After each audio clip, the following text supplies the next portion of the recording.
Now I'm wondering exactly if I got enough room right here. Let's back up. Better be safe than sorry. I'm usually taking off from the other direction.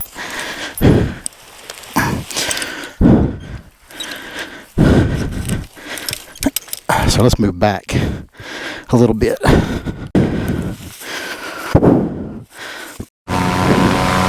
Alright. Hopefully this GoPro is on. The wind down there was not cooperating. It's not the ideal site to take off from. Mechanical rotor was kind of getting to me.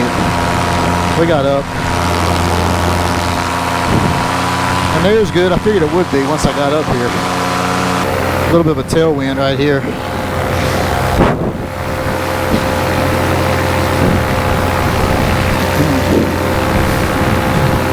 I like taking off from that spot because there's not a lot of people around there. A few cars come by. And it's close to these fields up here that are, adjust this a little bit, that are nice to get down and kind of play in. Seen a few deer, about 6 deer and about 10 turkeys yesterday. I had to get up kind of quick yesterday and I didn't grab any cameras. I just went to fly. Just a nice view of the mountains from right here.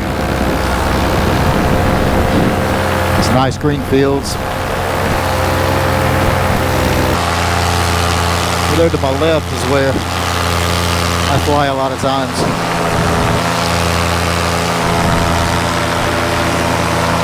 So, in a few weeks, I'm going to go down to Georgia to the Bad Apples fly-in. It'll be my first fly-in that I flew in. Right when I got back from school, a few weeks after I got back, about a month or so, there was a fly-in, if you got it, at Vail, which is like 10 minutes from my house. I went up there, and I think at the time I probably had, I don't know, 35 flights maybe, and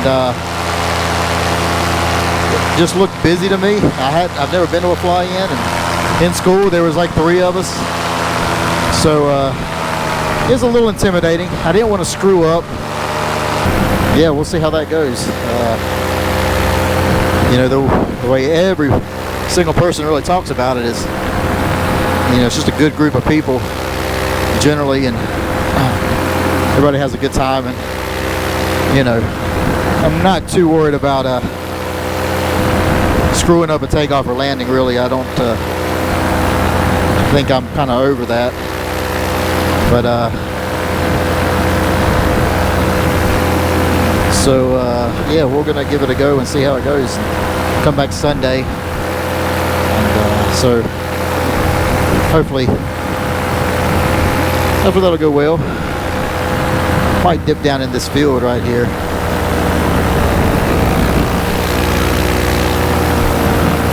One thing I need to get, I got a windsock, but I need to get a maybe like a telescopic flagpole. I don't know, what do you guys use? Take them. It needs to be kind of mobile. It's kind of what I was thinking, is like a telescopic flagpole, and I've seen these things that are like basically a stake with a metal post coming out of it, and we can just stick it up when we need to go, because I'm basically betting on the wind being in the same direction as I take off from, and it was pretty variable, but it was from the rotor, you know. But I always check. My 2 go-to sites are US AirNet and Ryan Carlton, which is a really kind of set up for hot air balloons, but it's really good about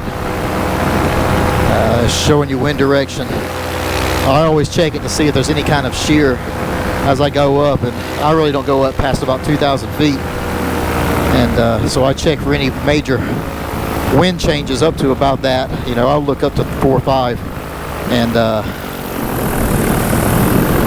to see any changes as the, you know, maybe the hour I take off and the hour I land, a couple hours before and after that, because, you know, Not an exact science, and they can be off, but generally those two sights will gear me in the right direction. Let's dip down in here, and for instance, I think US AirNet had maybe 3 gusting 8 right now, and I see the trees ain't really moving.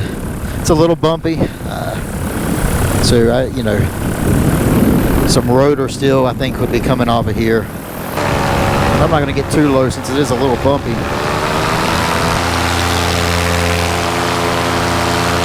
You know, as a new pilot, you don't like those bumps. You don't know what's really too much. And I see the trees moving a little bit, and I can definitely feel it. I think as you fly more, you get more experience, more seat time. You've got a better gauge for it. Yeah, I try not to bother the livestock, but as I've noticed, they really don't pay me any attention. But still, I try to avoid them. Definitely into my headwind right here, so I know this is the direction. This is the direction I took off in. This is the direction I'm going to land in. It's supposed to stay this way. So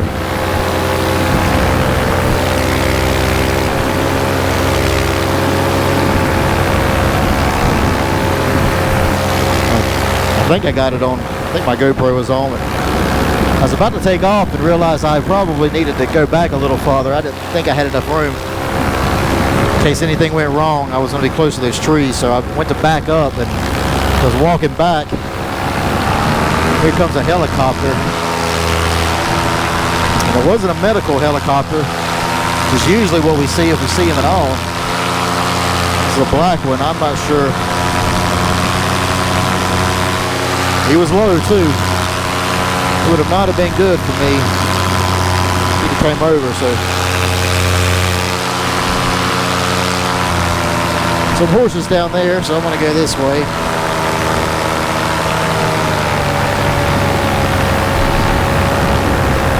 A little smoother.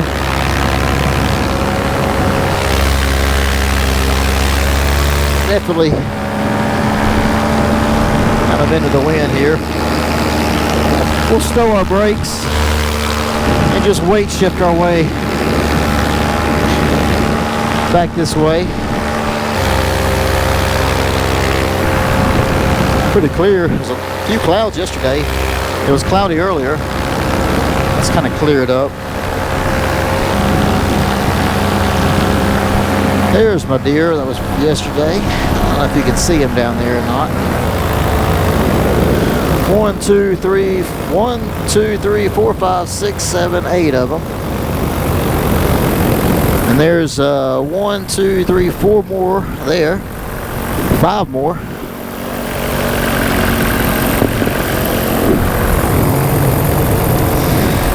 They looking at me. We won't bother them too much.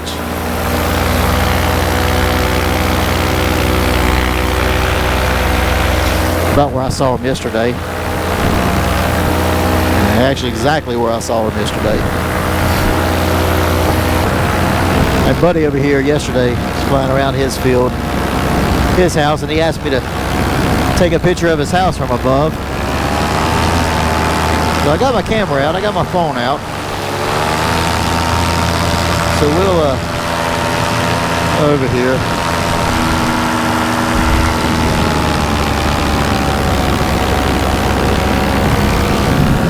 See if we can turn around the other way.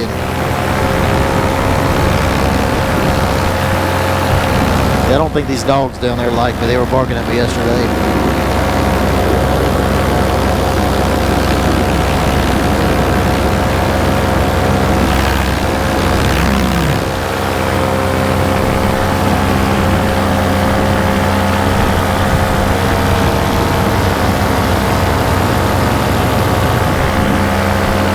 Got a picture there. Let's get turned back around.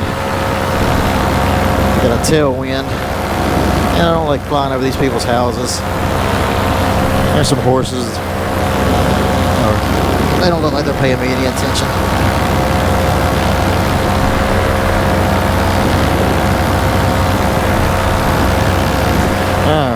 Now, need to get our phone back in our pocket.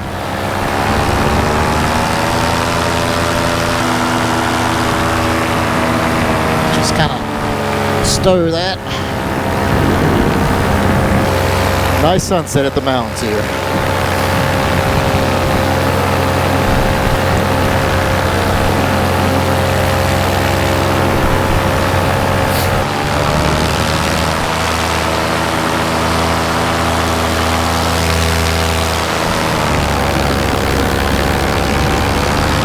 You know, I took a picture yesterday just on my phone camera, and it almost looked like it was, you know, I'd done some HDR editing to it, and it wasn't, and really it's what it looks like, just to be honest. Alright, so let's work our way down here.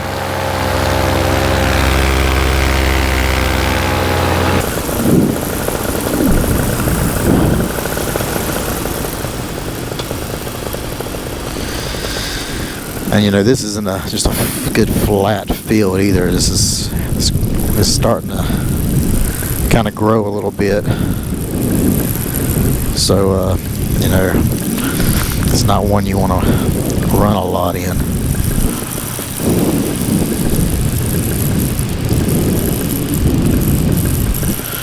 So I think this is looking good. Hey, buddy.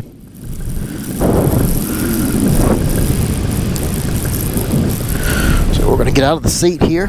Arms are up. I really don't want to. I want to hit this terrace right in here. I'm going to go ahead and kill our motor. And run it out. Bury the brakes. And that didn't work too good. Again, it's just not. Here's what it is. That's the best thing to say. It is what it is. Alright. Before you do anything, stow your brake lines. You don't want this to get in this mess. Everything is attached. I take off. And I'm still talking. I don't even know if my GoPro's on. So we'll look here. Let's check this here. Yeah, we're still running. So good. Let's see, what does that say? 35 minutes. About a 35-minute flight. There's my buddies across the street. He usually comes and greets me when I'm done.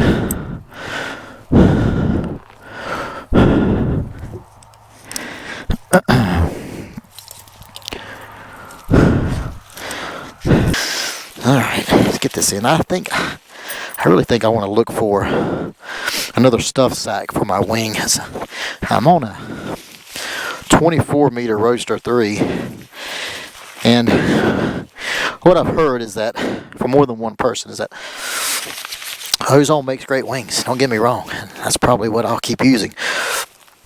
But they don't make the best stuff sacks. So, anybody got any suggestions for aftermarket stuff sacks, let me know. I'm going to start looking into it and get something a little better. I don't know. You know, maybe if I was on some kind of little 18-meter, and I don't know, maybe then the stuff sack would be even smaller for an 18. I don't know. I'm not sure how that works, but all right, let's work on this here. How you doing, buddy? So yeah, so when you're packing this wing up, lay it out kind of how you do it. How's it going?